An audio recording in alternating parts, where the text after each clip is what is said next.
আসসালামু আলাইকুম ভিউয়ার্স, কেমন আছেন সবাই? আশা করছি ভালো আছেন। আজকে আপনাদের মাঝে শেয়ার করব ইউটিউবে একটি নতুন আপডেট এসেছে। সেই সেটিংটা আপনারা কিভাবে করবেন সেটা আমি আপনাদের মাঝে শেয়ার করব। তো চলুন দেখা যাক।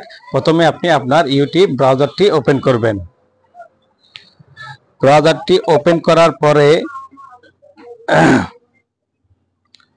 তারপর চলে যাবেন হচ্ছে আপনি লোগোতে লোগোতে যাওয়ার পরে দেখবেন, এরপর হচ্ছে আপনি সেটিং এ ক্লিক করবেন।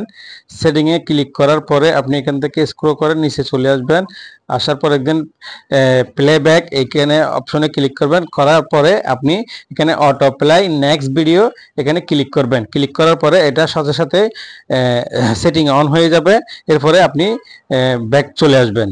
আসার পরে এটা আপনার ভবিষ্যতে আপনার ভিডিও একটা দেখার পরে আর একটা অটো চলে আসবে। আশা করি ভিডিওটি ভালো লাগবে। ধন্যবাদ সবাইকে।